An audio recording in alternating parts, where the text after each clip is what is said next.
여성 산업인의 사명. 어제 장로님들 몇 분이랑 낚시 갔다 왔거든요. 숭어 잡아왔습니다. 그래서 아까 여기 예배 전에 저녁 같이 먹는 분들이랑 숭어회 먹었습니다. 네. 다음에는 더 많이 잡아서 같이 이만큼을 잡을 수 있으면. 근데 이 얘기를 왜 하냐면, 요번에 이제 장로님들이 아시는 낚시터를 이렇게 같이 따라갔어요. 근데 이제 예전에 제가 그 옆에쯤에 낚시터를 이제 저랑 같이 이제 2,000군데 지교회를 전도하는 그런 팀에 이제 제 행정을 다 도와주는 여자 전사님이 한 분이 있었고, 그리고 지금은 목사님 됐는데 그때 같이 간사로 일하던 또 이제 남자 전사님이 있었는데 지금은 임마누엘 설교회 목사님으로 사역을 잘하고 있거든요. 근데 이 둘을 데리고 우리 매일 전도했으니 오늘은 좀 쉬자 이러면서 이제 낚시터를 갔어요. 근데 낚시터를 가서 그 둘은 낚시를 잘 못하니까 이렇게 그 그물 안에다가 돈 넣고 고기 넣어주는 거 있어요. 그 고기 넣어주면 그 우럭 잡는 거. 그래가지고 이제 그거 해주고, 저는 이제 자연산 숭어가 나오니까 이제 숭어 낚시하러 이제 그 옆으로 갔어요. 그래가지고 원래 이렇게 우럭 낚시는 지렁이, 오징어 이런 거 달고 하는 거고요. 숭어 낚시는 떡밥을 이게 야구공만하게 크게 만들어야 돼요. 그래서 이제 저 혼자 저쪽 끝에 앉아가지고 떡밥을 이렇게 만들고 있는데, 그 낚시터에 제가 남자 사장님밖에 모르는데 여자 사장님이 이제 오더라고요. 그 낚시터는 이제 바다 한가운데 있어요. 먼 바다가 아니고 배 타고 한 5분만 가면 되는 바다 한가운데다가 이렇게 양식장처럼 꾸며놓고, 이쪽은 고기 넣어놓고 잡게 하고 이쪽은 바다 한가운데니까 이제 밖에서 잡고 이러는 건데, 그래서 숭어 잡으려고 제가 떡밥을 막 하고 있는데 남자 사장님을 제가 잘 아는데 그날은 여자 사장님이 이렇게 오시더라고요. 그래서 아우, 떡밥 그렇게 하는 거 아니에요 막 그러면서 옆에서 막 이게 막 제가 하는데 옆에서 막 해주더라고요. 그럼 막 이렇게 하면서 저한테 그러는 거예요.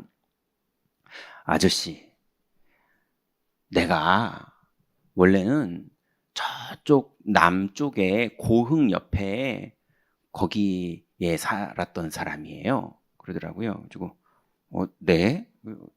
그랬더니 내가 원래 거기서 우리 남편이랑 양식장을 크게 해가지고 그 고흥 바닷가 그쪽에서 벤츠 몰고 다녔대요. 그리고 사업 크게 했었고, 양식장 사업. 아, 네. 그러면서 이제 조물락조물락 하면서 이제 듣고 있는데, 근데 거기에 우리가 교회 집사였거든요. 그런 얘기를 하는 거예요. 그리고 아, 네. 그러고 있는데, 근데 그 어촌 해변 쪽에 교회에 애환이 있대요. 그게 뭐냐면 전도사님이 부임하셔가지고 잘 섬겨드리고 학교 보내드리고 그래가지고 신학비 다 대고 그리고 사택 다 제공하고 잘 모셔서 이분이 목사 안수를 받으면 목포로 목사로 나간다는 거예요. 그러니까 우리는 맨날 전도사님밖에 못 모신다는 거예요. 실컷 잘 마음 담아 모셔놓으면 목포로 가버리고 여수로 가버리고 이런다는 거예요.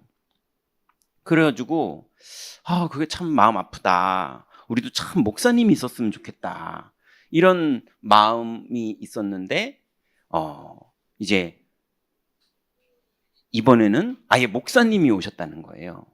그래가지고 아유, 목사님이 오셨으니 너무 좋다 해가지고 이분을 절대 안 떠나가게 하려고 잘 모시고 이제 그랬는데, 근데 이제 다 이제 어촌 분들이니까 다 순박하고 세상 물정 잘 모르신다고. 근데 자기네들은 이제 사업을 크게 하니까 그래도 좀 보는 눈이라는 게 있는데 뭐가 이상하더래요. 목사님이 막 부동산 사람들을 막 데리고 오고 사람들을 데리고 오면서 하는 얘기가 뭐 성도가 몇 명이 있고 이런 거를 불신자들한테 막 얘기를 하고 이러더라는 거예요.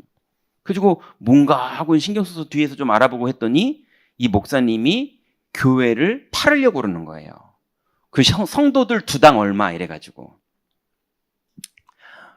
그 중간 역할을 하는 브로커가 불신자인 거예요. 또 이분들이 이걸 보고 이제 놀란 거죠. 이 목사님이 왔구나 하고 생각했는데 이제 그랬다는 거예요. 그래서 이걸 어떻게 해야 되지 싶어가지고 자기네들도 처음 겪는 거고 이래서 이거를 이제 이 목사님을 보내준 노회 어른들한테 가서 얘기를 했대요. 아니 지금 이렇게 진행되는 것 같은데 우리 교회 팔리면 우리는 이러면 안 된다고, 그리고 우리는 그거 돈 주고 사는 목사님 이런 분이 오는 걸 원하지 않는다고, 그래서 우리 목사님이 교회 못 팔게 해달라고 이렇게 노회에다 부탁을 했대요. 그때 노회에서 너는 교회 팔라고 그러는 거 그런 거 하지 마 이렇게만 하고 간 거예요. 그러니까 목사님이 교회를 못 팔게 됐잖아요. 화가 잔뜩 나셔가지고 주일날 설교하다가 중간쯤에 두 부부 일어나세요 그러더래요. 성도들 앞에서 자기가 정말 교회를 사랑하는 마음으로 기도하다가 하나님께 응답을 받았다는 거예요. 하나님이 계시를 하셨는데 당신 부부는 평생을 떠돌면서 살게 될 것이고 당신 자녀들 둘은 평생 부모와 흩어져서 그렇게 살게 될 것이다. 하나님이 그렇게 계시하셨다. 이렇게 했다는 거예요. 근데 너무 무서웠대요.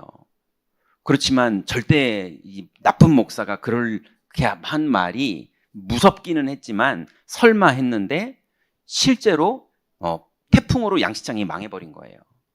양식장이 망하고 자기네들이 더 이상 거기서 살 수 없는 상황들이 벌어져서 그 남쪽을 타고 서해안에 중간쯤에 와가지고 거기에서 배운 게 바다에서 양식장 하는 것밖에 하는 게 없으니까 중간쯤에 올라오고 돈도 없어서 양식장도 못하고 이래가지고 그물 요만큼에다가 고기 가둬놓고 자기네들이 그 고기를 안 죽일 줄 아는 기술은 가지고 있으니까 조금만 모아놓고 낚시터를 처음으로 차린 거예요. 아무것도 없는 바다에다가. 그랬더니 낚시터를 차리고 그리고 오는 손님들한테 잘 해주고 라면도 끓여주고 이러면서 점심도 팔고 이랬는데 낚시터가 너무 잘 된 거예요. 그게 너무 잘 되니까 그 어촌계에서 저 객지에서 들어온 놈이 돈 다 쓸어간다고 하면서 막 욕하고 막 왕따시키고 막 이래가지고 이제 너무 괴로워서 못 살게 됐고 아이들은 정말로 영적 문제가 아니죠. 뭐 부모님하고 갈등이 일어나고 막 자꾸 밖에서 욕하고 이러니까 막 싸우고 막 이러다가 아들도 삐져서 나가버리고 딸도 집에서 못 살겠다고 나가버리고 정말 그러면서 관계가 다 깨져버렸다는 거예요. 자녀들하고. 근데 왕따를 너무 당하고 너무 괴롭히고 이래가지고 거기에서 다시 올라왔대요. 남쪽을 이제 서쪽을 타고 이제 한 번 더 올라온 거예요. 더 올라왔는데 또 그러더래요. 그래가지고 잘해보려고 애를 썼는데도 안 먹히더래요. 얼마나 강한지. 그럴 때마다 그 저주가 생각이 나고 너무 무섭고 그래서 이제 마지막으로 올라온 게 저 태안 옆에 있는 이제 당암포구라는 데까지 올라온 거예요. 이제 뭐 인천 거의 가까이까지 온 거예요. 평택 좀 위까지. 거기까지 왔는데 이번에는 절대 여기서 왕따 당하지 말아야 되니까 어떻게 했냐면 자기네가 이걸 차려놓고 원래 그 낚시터에 이제 인터넷 홈페이지를 만들어서 이게 사업하던 머리를 가지고 있으니까 인터넷 홈페이지를 만들어서 어촌에 있는 분들이 그런 머리 쓸 줄 모르거든요. 근데 인터넷 홈페이지 만들어가지고 블로그에다가 고기 많이 잡은 거 사진도 올리고 이러니까 사람들이 검색하다 보고서 오는 거예요. 오는데 낚시터가 자기네밖에 없으니까 거기에 배 타고 들어오면 거기서 밥도 해 먹을 수 있게 삼겹살도 팔고 라면도 팔고 그 안에다가 믹스커피도 그냥 공짜로 먹으러 갖다 놓고 냄비 이런 것도 다 갖다 놓고 석쇠 이런 것도 다 갖다 놓고 삼겹살도 구워 먹고 마음대로 하라고 다 해준 거예요. 사람들이 고기도 구워 먹고 고기도 잡고 막 이러면서 장사가 잘 되니까 이 사람들이 그때쯤에 그 마을 선착장 있는 데에 구멍가게가 있는데 그 구멍가게 주인한테 우리가 갯지렁이 미끼랑 새우 미끼랑 이런 거 어디서 사오는지 낚싯바늘 이런 거 이런 거 어디서 사오는지 다 가르쳐주고 당신이 팔아라. 지금 손님이 많이 온다. 그리고 삼겹살도 갖다 놔라. 라면도 갖다 놔라. 라면은 냄비는 우리가 다 보관해 놨으니까 당신이 팔아라. 동네 사람하고 그렇게 돼야지 이제 싸움이 안 날 것 같으니까요. 그렇게 하니까 이제 이 사람이 고맙다고 이러면서 이제 장사를 하는 거예요. 그랬더니 이 사람이 자기 조카한테도 그 옆에다가 똑같은 낚시터를 차리게 만들고 자기 큰아버지도 그 옆에다 조그만 그래서 6개가 만들어진 거예요, 낚시터가. 그랬는데 홈페이지는 이 사람만 있잖아요. 그러니까 사람들이, 저 같은 사람들이, 저도 인터넷 검색하고 거기 간 거거든요. 근데 잘해줘가지고 계속 다닌 거였거든요. 근데 이제 그렇게 인터넷 검색한 사람한테 거기다 써놨어요. 입구에서 뭐 당암 슈퍼에서 사오세요. 이렇게 써놨거든요. 그래서 저도 사는데 그 사람이 그러더라고요. 어디 오셨어요? 그리고 해성호 왔어요. 거기가 해성호거든요. 해성호 왔어요. 그랬더니 저쪽 다른 데로 가세요. 자기 조카 있는데. 네, 이런 식으로 이제 한다고 저한테 얘기를 하더라고요. 저도 당했었는데. 그랬는데 그것도 너무 힘든데 이제 장사가 잘 되고 이러니까 알바를 둔 거예요. 그러니까 알바를 인도네시아, 그쪽은 이제 바닷가가 있는 나라잖아요. 인도네시아 걔네들이 낚싯줄도 잘 매고 뭐 이런 걸 하니까 불러가지고 얘네들을 이제 쓰는데 얘네들이 이 사장이 없을 때마다 배 타고 이제 왔다 갔다 해야 되잖아요. 무 타고 이게 낚시터하고 왔다 갔다 할 때마다 그 낚싯대를 그거를 손님들한테 파는 거예요. 빌려주는 낚싯대를 2만 원 받고 빌려주는 건데 그걸 5만 원에 팔아버리고 잃어버렸다 그러고 그걸 뻔히 알겠는데 얘랑 싸웠다가는 또 이런 애 없으면 알바도 없으면 고생할 거고 이러니까 뭐 너무 속상해. 그런데 근데 그 저주 때문에 진짜 저주가 진짜 근데 그게 막 뭔가 이제 늘 마음에 깔려 있는데 어느 날 이제 풍랑주의보가 떠서 일요일 날 이제 여보 우리 교회 갑시다. 하나님 앞에 우리 예배합시다. 이래가지고 두 부부가 이제 드디어 이제 태풍 오니까 교회를 간 거예요. 낚시터 문 닫고. 그랬더니 이미 동네 사람들이 소문이 다 나 있고 드디어 저 인간 왔구나 뭐 이런 식의 눈초리로 다 쳐다보더래요. 그래가지고 이제 갔는데 예배를 드렸더니 담임 목사님이 그 시골교회 목사님이 아유 집사님이시냐고 네 집사입니다. 오시라고 뭐 그러면서 이제 밥 먹고 목사님 방에 가서 차 마시면서 목사님하고 이런저런 얘기를 하는데 담임 목사님이 너무 안타깝게 여겨주시고 정말 귀하게 여기는 마음으로 얘기를 해주시더래요. 집사님, 제가 목사의 양심으로 그런 목사들 그런 말 때문에 너무 아픔을 많이 당하셨는데 집사님께 오늘 정말 진심으로 하나님의 종으로서 꼭 이 말씀을 드려야 될 것 같아서 드립니다. 그래가지고 그 따뜻한 마음으로 해주시려는 거를 너무 느껴서 이렇게 들어봤대요. 근데 뭐라 그랬냐면 주일 성수를 안 하시면 망하십니다. 맞는 말이잖아요. 맞는 말이죠. 이분의 입장이 보통 사람 같으면 주일 성수를 하면 그래서 은혜를 받고 이러면 되는 건데 그 목사님도 그 정도를 진심으로 그렇게 믿고 계시는 분인가 봐요. 못되게 말하려고 그러는 게 아니라. 근데 그분의 입장에서 이분은 토요일, 일요일이 돈 버는 날이거든요. 왜? 왜냐하면 유료 낚시터니까 뭐 평일날 가나요 사람들이? 그러니까 토요일날, 일요일날 장사 바짝 하는 그런 데인데 일요일날 거기를 가서 예배를 드리고 이제 그러면 아무것도 안 되는 거예요. 그래서 이분들이 그 얘기를 듣는데 완전히 하늘이 무너지는 것 같더래요. 네. 이게 하나님의 음성이구나. 그래서 우리 인생은 망할 수밖에 없구나. 우리 부부는. 이래가지고 그러면서 너무 가슴 아파가지고 주일날 교회를 나오고 그 다음 주부터 못 갔다는 거예요. 그리고 그 바다 위에 둥둥 떠가지고 낚시로 이제 먹고 살고 있는 거예요. 그 저주는 받았다 이렇게 생각하고 있는 분들이. 그러면서 이제 떡밥을 주물럭주물럭 하면서 그 얘기를 저한테 하는 거예요. 그러더니 막 주물르면서 그 얘기를 다 하더니 아저씨는 교회 다니세요? 저한테 물어보더라고요.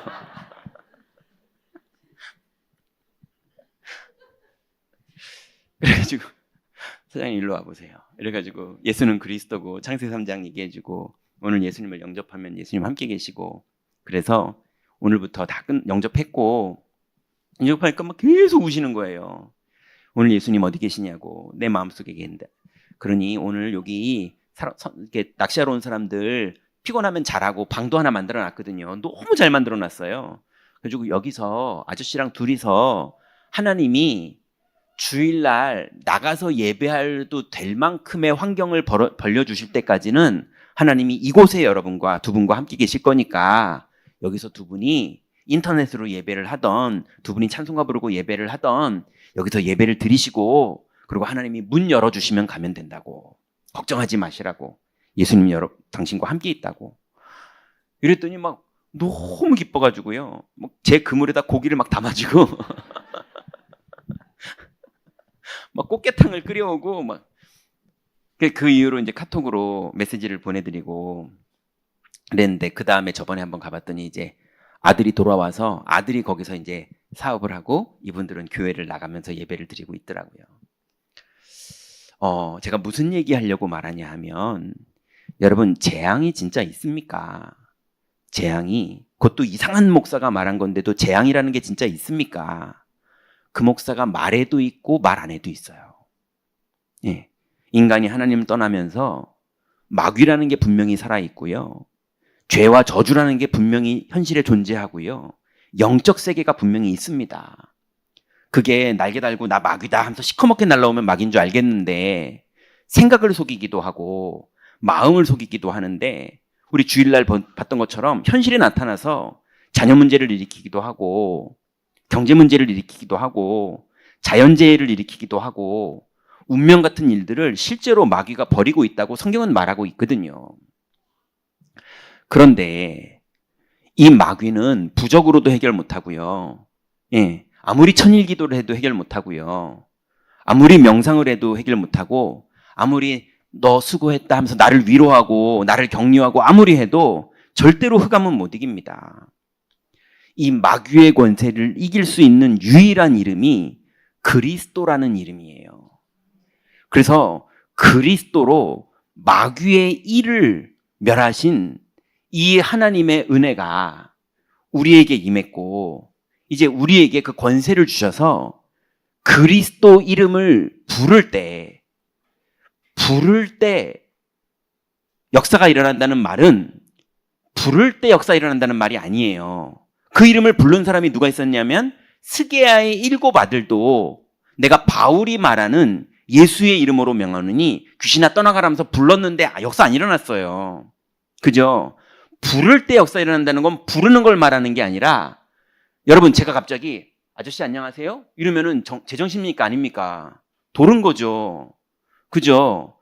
근데 하나님을 부른다, 그건 도른 거 아니면 믿는 거예요. 안 믿는 사람은 안 불러요. 여러분 이번 주간에 양심껏 볼 때 내가 한 번도 예수님의 이름으로 기도를 안 했다, 안 한 사람은 안 믿고 있는 거예요. 생명이 없다는 말이 아니라 기대를 안 하고 있다는 말이에요. 이해되시죠? 기대하는 사람만 부르게 돼 있어요. 그러니까 부르면 역사하신다는 말한 거지만, 솔직히 정확하게 말하면 부를 때 역사하신다는 게 아니라 믿을 때 역사하신다는 거예요. 그러니 정말로 그리스도를 믿을 때만 재앙이 무너져요. 그리스도를 믿을 때만 흑암 권세가 무너져요. 그리스도를 믿을 때만 천국 열쇠로 하늘 문이 열리고 하나님이 역사하세요. 그래서 그리스도 이름을 부를 때 묶였던 게 풀어지는 일들이 벌어져요. 여러분 인간관계도 묶여 있고요, 교인 간에도 묶여 있고요, 왼수하고도 묶여 있고요, 상처에도 마음이 묶여 있고요, 누구는 귀신이 볼까봐, 귀신 보일까봐 무서운 사람은 그 귀신의 무서움에 묶여 있고요. 많은 사람들이 인생 묶여 있거든요. 근데 언제 풀어지느냐? 네가 땅에서 풀면 하늘에서 풀어준다고 그랬어요. 땅에서 매면 하늘에서 매준다고 그랬어요. 누구한테냐? 기도할 때라고 말했는데, 그 기도할 때라는 말은 믿을 때를 말하는 거예요. 그러니 여러분 그리스도가 진짜 믿어진다는 건 이건 어마어마한 축복이에요. 이 축복을 모르고 교회만 출석하다 보니까 어떤 사람들은, 아까 그런 분들이 교회 집사님으로서 교회를 지키는 얼마나 소중한 일을 한 거예요. 목사님이 교회 팔라고 그러는 거를 어떻게든 막아보려고 했는데, 그분들이 그건 다 막아놓고 뭘 몰랐느냐? 육신적인 건 겸손하고 지혜롭게 잘했더라고요. 근데 너무 좋은 분들인데, 예, 하나님 보시기에도 그게 올바른 게 맞죠. 근데 이분이 뭘 몰랐느냐? 그리스도 이름을 모르니까 그 목사를 사로잡고 있는 흑암에게 본인이 당하는 거예요. 이해됩니까? 여러분, 교회에서 봉사 많이 하지 마세요. 우리 교회는 봉사하는 데 아닙니다. 여러분, 봉사 많이 하고 재앙당합니다. 그거 이제 이 말 이해되시죠? 우리 많이 겪었잖아요. 그죠? 봉사하지 마세요. 여러분, 봉사할 만한 여유 있는 분 아니잖아요. 그리스도 믿으세요. 믿음을 가지고 있으면 내가 뭘 봉사해야 되는지가 보여요. 이해되십니까? 정말 믿음을 가지고 있으면 이 믿음 때문에 내가 정말 이 믿음으로 렘넌트를 도와야겠구나. 내가 이 믿음 때문에 정말 교회를 위해서 헌금해야겠구나. 내가 이 믿음이 얼마나 소중한지를 알기 때문에 내가 쓰레기 하나라도 내가 줍는 이런 마음으로 살아야겠구나. 성전이 얼마나 귀중한지, 중직자들이 얼마나 귀중한지, 우리 교육자들이 얼마나 귀중한지 믿음이 있는 사람이 그게 보여요.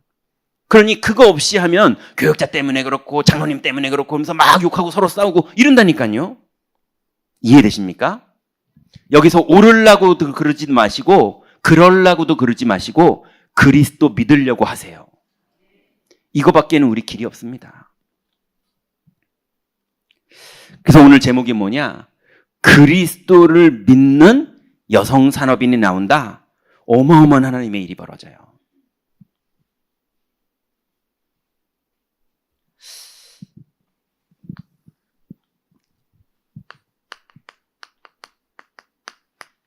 서론에 보니까 하나님이 오직 성령이 너에게 임하시면 권능을 받고 땅끝까지 이르러 증인될 것이다 이랬는데 마게도냐 지역에서는 그 첫 증인이 루디아라는 여성 산업인을 불러주셔서 그 사람 중심으로 빌립보 지역이 다 복음화가 돼요. 어마어마한 일을 하나님이 여성 산업인에게 맡기셨어요. 자, 그러면 우리 여성 산업인들이요, 어떤 응답을, 아까 이 그리스도의 고백이 되어지면 당연히 가정에서 엄마, 아내로서 하나님의 나라가 이루어지고 성령의 인도가 시작되는 비밀 가진 아내와 엄마가 되는 거예요. 이거 안 되면 자꾸 집에서요, 남편, 응? 너 빨리 교회 안 가? 막 그러면서 막 끌고 오는 이 정도밖에는, 예, 그냥 도끼밖에 남는 게 뭐 더 있겠습니까? 예, 그러니까 막 남편 교회 가자 그러고 애들한테도 너 빨리 교회 가라고 시치라고 막 이러면서, 예, 그러니 그거밖에 안 되는 거예요. 그거를 안 할 수는 없지만, 엄마니까 엄마의 역할이 원래 그런 거거든요. 안 할 수는 없지만 그걸 넘어서는 비밀이 있어야 되는 거예요. 그게 아까 말한 그리스도의 비밀이죠. 또 교회에서는 권사, 집사, 뭐 이런 입장이죠. 중직자로서. 또 우리 교회는 여성 장로님들이 계시죠. 그러니 이런 분들이 교회 일을 남자들이 잘하는 기능들이 있고요, 여자분들이 잘하는 기능이 있어요. 그래서 신기하죠. 이게 아무리 해봐도요, 여자 교역자들한테 여자 성도님들이 마음 여는 수위가 다르더라고요. 어쩔 수 없나 봐요. 남자들한테는 얘기 절대 안 하시는 거를 여자 교육자분들한테는 막 또 얘기해주고 그러나 보더라고요. 그러니 우리 교회 주정희 전사님 되게 귀한 거죠. 홍일점이니까. 근데 우리 권사님들, 여자 장로님들, 이분들이 어떤 역할을 하느냐, 듣고 그리스도의 비밀을 전달해주고 그리스도를 소통하고 그리스도를 포럼하는 그 증인으로서 이 사람들의 흐름을 바꿔주는 사람이냐, 아니면 온통 서로 공격하고 말하고 싸우고 옳으냐 그러냐, 이건 걔가 잘못했네, 이건 잘했네, 잘못했네 잘했네가 아니에요. 여러분, 이혼한 분들이 있는데 이혼한 덕분에 구원받는 분들 되게 많아요. 이혼한 덕분에 그리스도 깨닫는 분들 많아요. 천국 가면요, 어차피 모르는 사이 돼요. 그죠? 천국 가면 모르는 사이 된다, 그게 포인트가 아니라 이분이 하나님 앞에서 그걸 계기로 복음을 발견하고 복음을 누린다면 인생 살다 보면 다리 잘리는 사람도 있고요. 인생 살다 보면 부도 나는 사람도 있고요. 인생 살다 보면 교통사고 나는 사람도 있고요. 인생 살다 보면 다른 사람들은 절대 그게 안 오는데 나는 조울증이 오는 사람도 있고요. 별의별 인생이 다 있잖아요.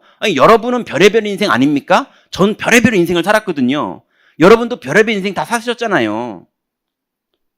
그러니 우리는 옳으냐 그르냐가 아니에요. 모든 걸 발판으로 교회는 그리스도로 담내게 도와주는 봉사와 그리스도로 담나는 신앙 고백, 이 두 가지가 있을 뿐이에요. 그것 때문에 우리가 모였다니까요. 나머지는 같이 다 하면 돼요.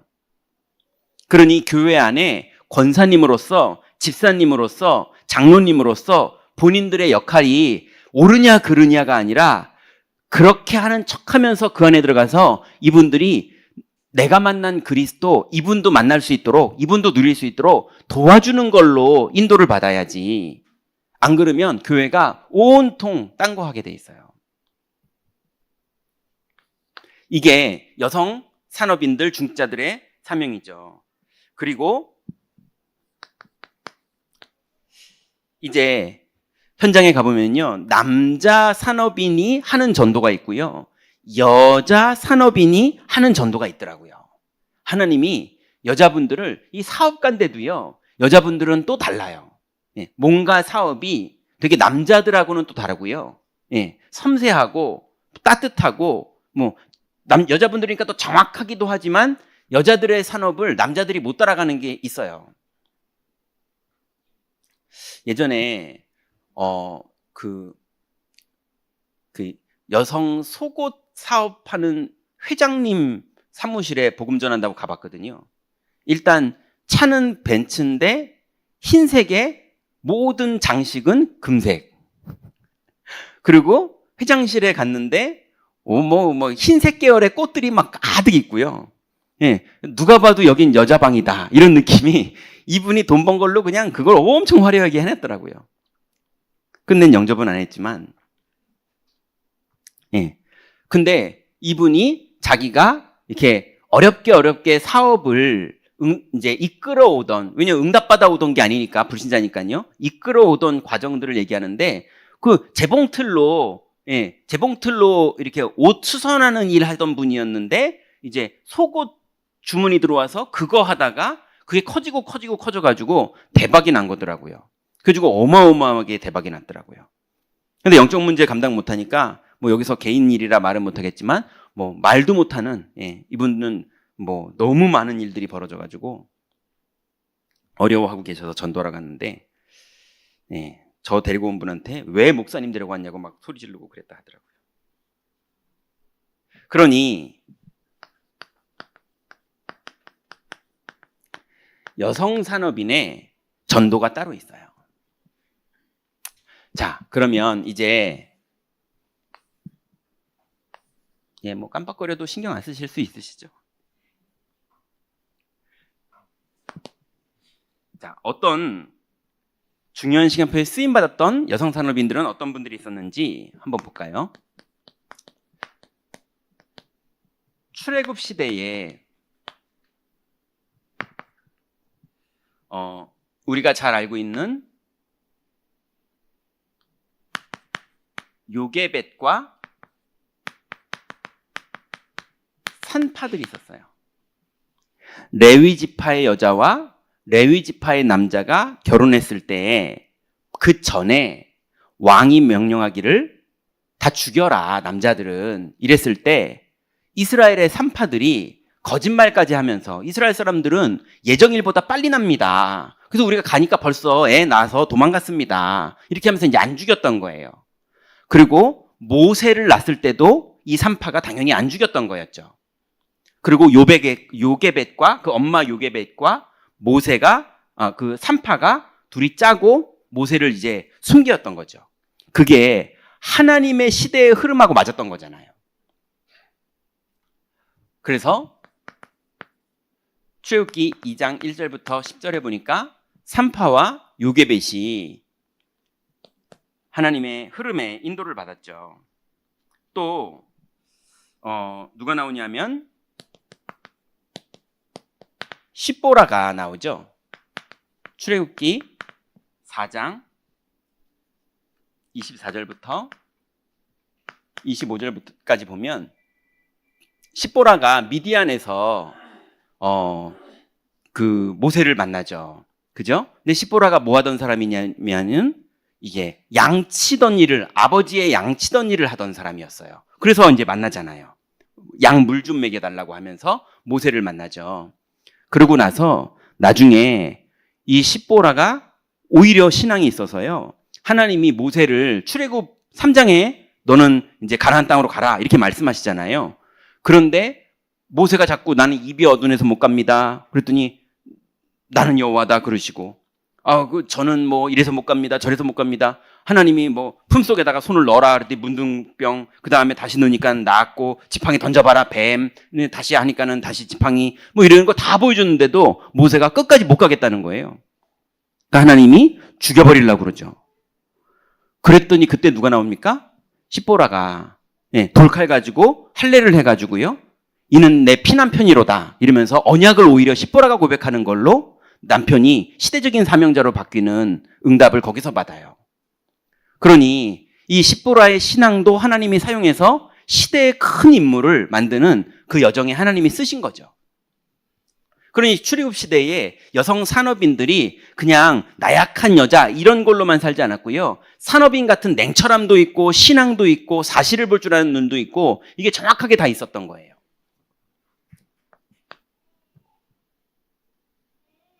또 누가 있습니까? 라합이 있었죠. 여호수아서 여러분 잘 아는 6장 1절부터 20절에 보니까 라합이 여리고의 모든 정보들을 이 정탐꾼들에게 알려주면서 하나님의 소문만 듣고도, 여호와의 소문만 들었는데 하나님의 은혜로 그걸 믿은 거예요. 이거 얼마나 큰 은혜입니까? 그러더니 하나님이 라합과 그와 함께하는 자들은 살려둬라. 그리고 여리고는 다 무너지고 꼭 노아의 방주 같죠. 노아가 살아남은 것처럼 라합과 함께하는 자들이 다 살아났어요. 그러면서 하나님이 여리고를 이제 무너뜨리시고 그 이후에 가나안 정복 시작하는 그 일에 라합이 크게 쓰임 받게 되죠. 자, 두 번째는 바벨론 시대입니다.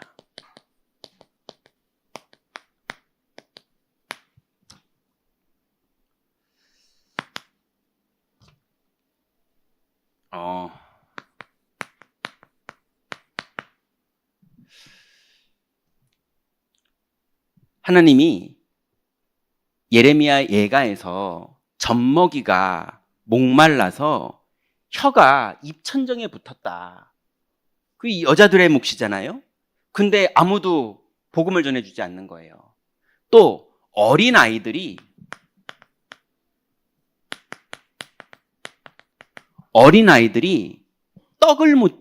아이들이 배가 고픈데 떡을 줄 자가 없다. 이렇게 말하는 거예요. 현장은 너무 갈급한데 답은 너무 명료하고 간단한데도요, 이 생명의 복음을 전할 사람이 현장에 너무 없는 거예요. 심지어 교회 안에도 생명의 복음을 전하지 않고 온통 옳으냐 그르냐 이거 하고 있다니까요. 그 교회가 그러니 현장은 어떻겠습니까? 그러니 막 교회가 목사가 저주하고 그것도 받고, 받지도 않아도 되고 저주하지 않아도 얼마든지 하나님이 인도하시고 역사하시고 풍성하게 응답받으며 살 수 있는 인생들이 엉뚱한 걸 가지고요 서로 사로잡혀 있는 거죠. 그러니 예레미야 애가 4장 1절부터 14절에 이렇게 어려움을 당하고 있는 거예요. 그래서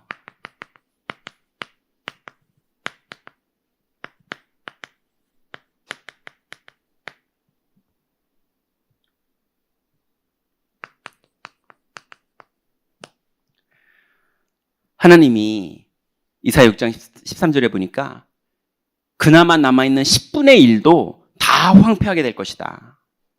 그냥 다 그루터기가 다 무너진 게 아니라 10분의 1도 밤나무 상수리나무 10분의 1 남은 것까지도 다 황폐하게 될 것이다. 완전히 안 보일 정도로.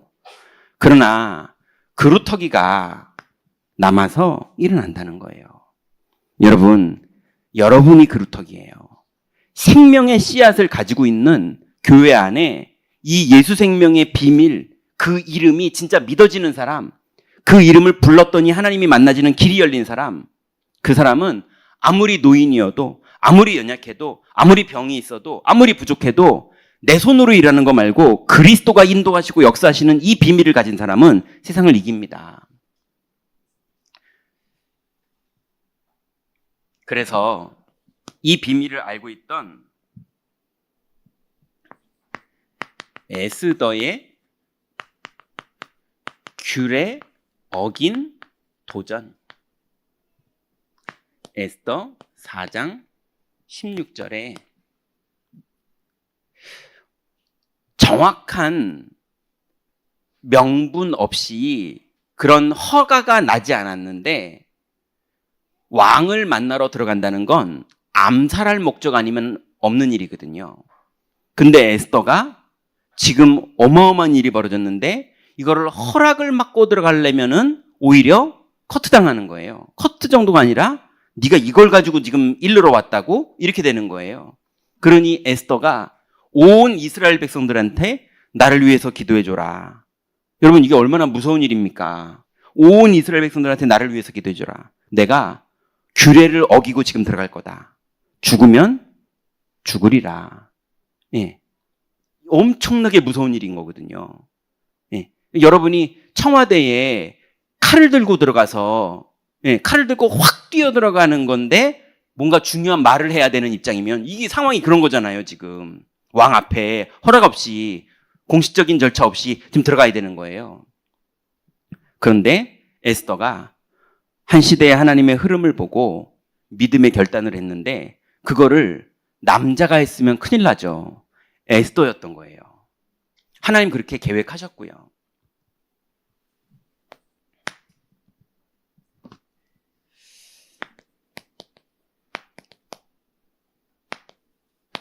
초대교회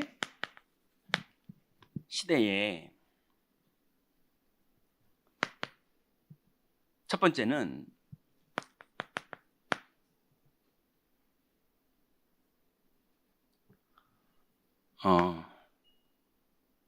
여러분 보세요. 사도행전 1장 14절이 누구의 집인지 아시죠? 마가의 집이잖아요. 그래서 우린 마가다락방이라고 그러잖아요.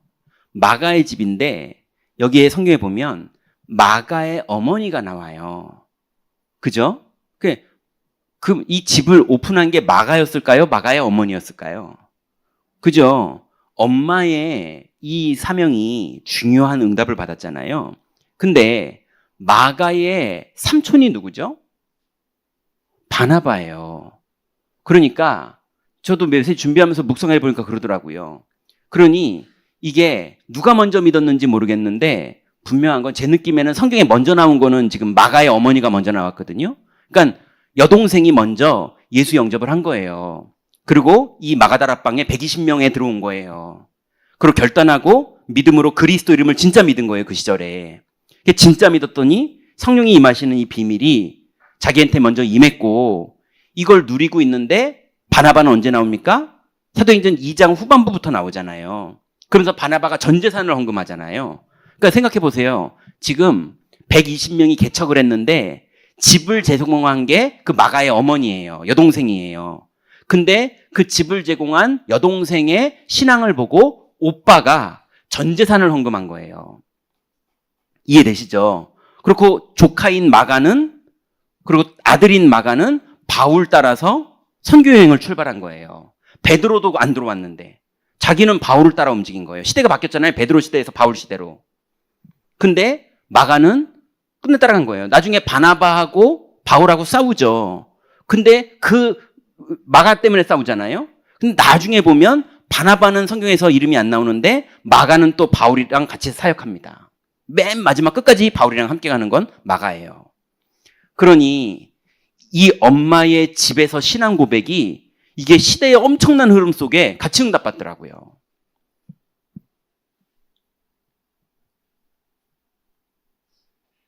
그러니 여러분 이제 우리 경인교회에서 우리 같이 신앙생활 하는데 아까 말씀드린 교회 안에서 정말로 그리스도의 이름을 실제로 믿는 신앙 고백을 하려고 오고 누리려고 오고 그거 증거하고 포럼하려고 오는 거 외에 다른 목적으로 많이들 오게 돼 있어요. 왜냐하면 그렇게 왔다가 복음화가 되는 거잖아요.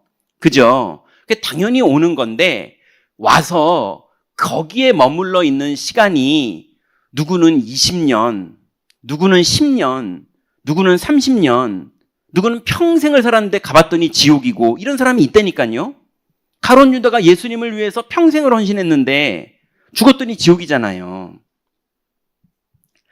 그래서 여러분 착각하면 교회 안에서 이 사람들이 마가의 어머니가 집은 다 제공해 놓고도 착각하면 여기서 낙심하고 제공 다 해놓고 그리고 원망하고 그 다음에 분노하고 집을 제공한 사람이 원래 좀 분노합니다.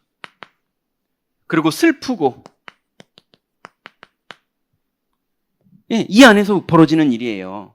그런데 여기에서 그리스도 이름을 누리면 이 모든 걸 발판으로 복음 누리고 그 안에서 감사가 나오고 그러다 보니까 성령이 주시는 기쁨이 마음속에 있고 그러다 보니까 하나님의 말씀의 응답, 인도의 응답, 또 환경 속에서 역사하신 응답까지 응답이 나타나고 이러다 보니 끝내 우리 인생이 누구에게서 승리하느냐? 사람 이기는 승리가 아니라 마귀를 이기는 승리를 합니다. 여러분 우리의 집과 여성 산업인이 인생을 살면서 정말 애써봤더니 슬픔과 애환과 스토리만 많이 나오고 속상한 얘기들만 많이 나오는 그런 여성 산업인으로 인생을 살 것이냐? 아니면 정말로 복음의 누림과 감사와 기쁨과 열매와 승리하는 인생을 살 것이냐? 그거는 하나님의 은혜 안에서 포인트를 어디에 두고 사느냐? 이게 너무 중요한 겁니다. 그러니 마가의 어머니가 그 축복을 누린 거죠. 온 가족이 볼 때도 이 은혜가 너무 컸던 거예요. 이 축복을 또 누가 누렸냐면 마게도냐에서 루디아가 마가의 어머니 다음엔 루디아가 마게도냐에서 이 축복을 누렸고요.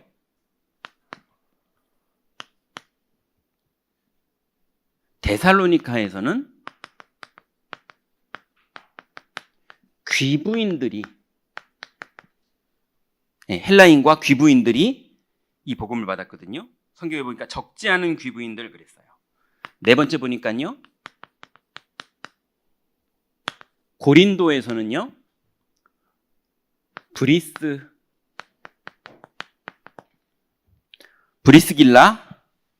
브리스가라고도 하고요. 브리스길라라고도 하죠.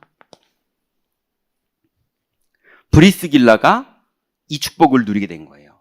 바울을 도왔다 이게 아닙니다. 여러분 착각하시면 안 돼요. 그리스도 이름을 믿은 거예요.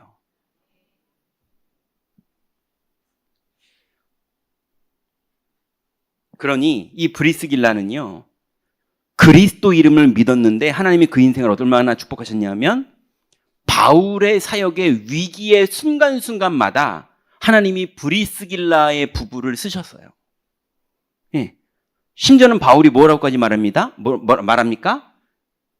자기 목숨을 아끼지 않았다 이렇게 표현해요. 이 사람이 바울 인생에 충성됐다 이런 얘기를 하는 게 아닙니다. 그리스도 이름을 믿는 사람들이었어요. 다섯 번째는 베베가 나오죠. 바울은 이 사람을 보고 나의 보호자다 이렇게까지 표현했어요. 결론입니다.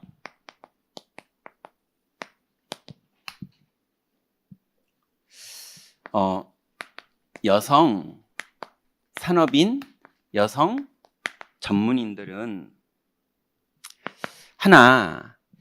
여성 산업인과 여성 전문인들은 보통 40, 50 이쯤 되시면 이제 여성 산업인이다 이렇게들 많이 말하죠. 근데 보면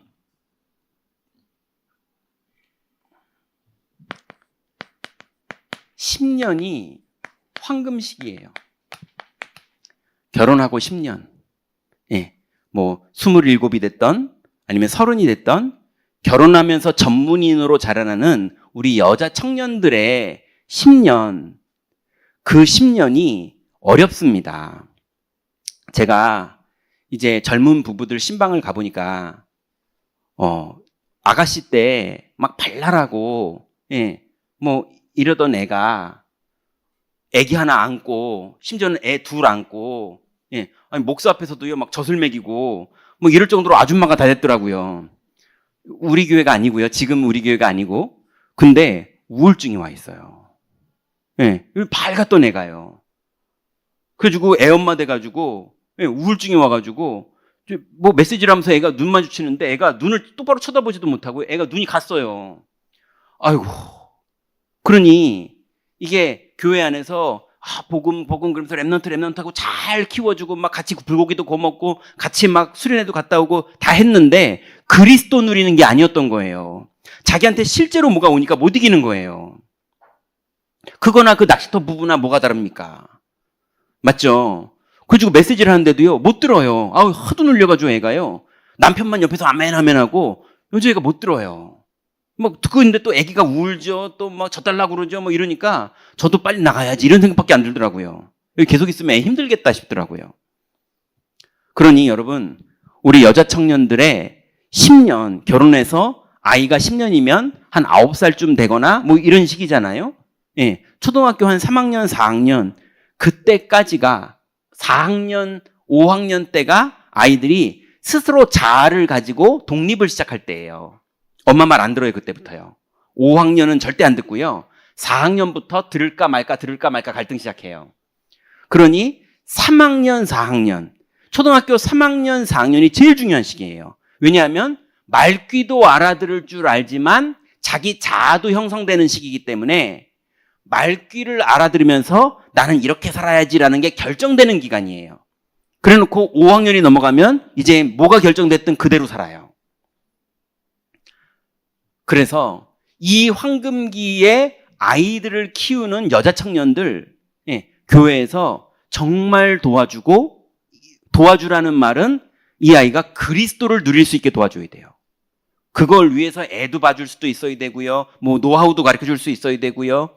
많은 걸 하되 이 아이가 그리스도를 홀로 독립으로 믿는 신앙 고백을 할 수 있도록 도와줘야 그래야지 앞으로의 모든 여정을 그리스도 이름 부르면서 믿으면서 가요. 안 그러면 흑암 못 이깁니다. 그럼 맨날 낙심하고 원망하고 분노하고 슬프고 맨날 집착하고 이러고 있어야 돼요. 그러니 여성 전문인들이 교회 안에서 정말로 그리스도를 믿는 믿음의 은혜를 회복하시고 어디를 보고 어디를 도와야 되는지를 캐치하셔야 돼요.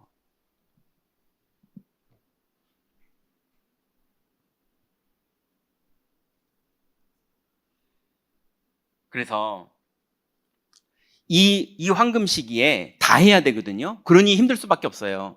전문인으로서 스펙도 쌓아야 되고요. 어쩔 수 없잖아요. 근데 애를 낳았으니 엄마 역할도 해야 되는데 또 철없는 남편은 자꾸 뭘 하자고 그러니까 아내도 해야 돼요. 거기다 심지어는 센 집 만나면 며느리도 해야 돼요. 그런데 자기의 풋풋했던 소녀 시절이 있잖아요. 이게 다 뭔가가 돼야 되는데 이거를 한꺼번에 이걸 하려니까요. 복음 누리지 못하면 멘탈이 무너지는데 절대로 이 기간에요. 꼭 고3들처럼 부모님도 그렇고 모든 사람도 야 힘들면 쉬어 그러지 예배 드리러 가자 이러질 않아요. 힘들면 쉬어 그러지 그리스도로 답네 이러질 않아요. 다 이해해주고 배려해주고 그러니까 영적 문제 정신 문제는 계속 더 오는 거예요. 그렇다고 이걸 다 보고 있는데 너 그래도 예배 가야 돼 그리스도로 답내야 돼 이렇게 말하기도 참 어렵잖아요. 그러니까 이 10년이 너무너무 중요합니다. 그러니 우리 교회 안에 지금 이 10년을 달려가고 있는 부부들이 있으면 여러분 정말로 기도로 돕고요. 정말로 팀사역으로 돕고요. 정말로 위로해주고 답을 주되 이 사람이 그리스도를 누릴 수 있게 딱 세팅될 수 있도록 여러분이 도와주셔야 돼요. 그래야 이 사람이 힘 있는 여성 산업인이 되는 겁니다. 이 사람이 이렇게 여기에 빨리 이것만 얘기할게요. 자, 이 축복을 누리려면 당연히 뭐가 돼야 되냐면요. 가족 포럼. 이게 돼야 돼요. 어저께 한 장로님 가정 얘기 들어보니까 9시만 되면은 예배를 하신다고 그러더라고요. 그래서 꼼짝 못하고 밖에서 한잔 하시려고 그래도 9시까지는 멀쩡한 상태로 집에 들어가야 되기 때문에 뭘 맘대로 못 하신다고 그러더라고요. 그게 이 집을 살린 겁니다. 그러니 가족들이 막 공포스럽게 하는 포럼 말고요. 막 강압적으로 하는 포럼 말고요. 그래서 3학년 이전에 집안에서 분위기가 은혜로 감사로 그래서 억척스럽게 짓누르는 포럼 말고 감사와 평안으로 은혜 받은 것들을 포럼하는 집의 영적 분위기가 있어야 돼요. 그러면 이 가족 포럼이 그냥 사람들만의 화목한 포럼이 아니라 주님이 함께 하시고 인도하시는 흐름이 나옵니다. 그게 될 때 여자 산업인이 뭐가 되느냐? 남자 랩넌트도 마찬가지예요. 내 업에 성령의 인도가 시작됩니다. 이제 이게 누려져야 돼요. 많은 랩넌트들이 신앙은 신앙이고 그건 수련회 가가지고 너무 좋은 거고 직장 와서는요. 불신자들의 눈치를 보면서 여기는 임마누엘 같은 거 없는 데예요. 그냥 열심히 일해서 살아남으려고 그래요. 아닙니다. 주님이 주관하시고 보디발의 집처럼 정확하게 주님은 인도하시고 역사하시고 흑암을 꺾으시고 승리하게 하시거든요. 이 축복을 우리 랩넌트들이 정확하게 맛볼 수 있도록 도와줘야 됩니다. 그리고 교회의 축복을 그래서 산업인이지만 완전 전문인 산업인이지만 완전 예배의 축복을 회복할 수 있는 그 눈을 열어줘야 돼요. 이걸 못하면 이제 직장 가서 막 전문인 되고 막 큰 기업에서 일하게 되고 막 최첨단 일을 하게 되고 그러면은 이제 교회는 자꾸 수준 낮아 보이고 자기는 막 엄청난 현장에서 일하는 사람처럼 착각하게 됩니다. 아무리 엄청나도 흑암은 못 이겨요. 아무리 엄청나도 재앙은 못 이긴다니까요. 이 축복을 응답받으면 이 여성 산업인이 드디어 미션홈이 됩니다. 미션홈이 되면 당연히 가정 미션홈도 되고요. 가족들을 위한 가정 미션홈이 되기도 하고요. 그러면서 산업인들이 모여서 포럼하는 임마누엘을 누리고 그리스도 이름의 능력을 포럼하는 산업 미션홈이 되기도 하고요. 그 집이요. 그 다음에 많은 랩넌트들과 인생 얘기를 나누면서 임마누엘을 말하고 그리스도를 말하는 인생 미션홈이 되기도 하고요. 그리고 다민족들을 불러놓고 이 사람들과 정말로 그리스도 이름의 능력을 말하는 다민족 미션홈이 되기도 해요. 이거를 산업인이 하는 것과 아닌 사람이 하는 건 또 달라요. 이쯤 되면 이분에게 정확하게 선교의 문이 열립니다. 하나님이 반드시 성령은 그쪽으로 가시는 영이기 때문에 이 비밀을 누리면 선교의 문까지 정확하게 열리게 돼 있어요. 저절로. 성령님은 원래 선교하러 가시는 영이거든요. 그래서 이제 우리 교회 안에 남성 산업인도 마찬가지지만 여성 산업인을 통해서 하나님이 일하시는 또 여성 전문인을 통해서 일하시는 제가 볼 때는 주부도 전문인이거든요. 네. 그래서 전문성 있게 일하는 주부냐, 억척스럽게 고집 부리는 주부냐, 이 수준 차이일 뿐이지, 여러분 전문성을 가지고 여러분의 현장에서 성령인도 받으시다가 그리스도 이름으로 이제 다시 한번 가정이 살아나고, 그리고 현장이 살아나고, 교회가 살아나는 하나님의 일에 쓰임 받으시기 바랍니다. 기도하겠습니다. 하나님 감사합니다. 우리에게 주신 이 완전한 그리스도의 이름으로만 하나님이 만나지며 죄와 저주가 무너지며 하나님 이 땅에 갈 길 모르는 인생들이 하나님이 만나지고 재앙에서 빠져나오는 하나님의 응답을 누리게 될 줄 믿습니다. 하나님 이제 여성 산업인들이 현장에서 이 비밀을 사용하고 누리다가 하나님 나라를 누릴 수 있도록 하나님 응답하시고 역사하여 주옵소서. 예수 그리스도의 이름으로 기도드렸습니다. 아멘.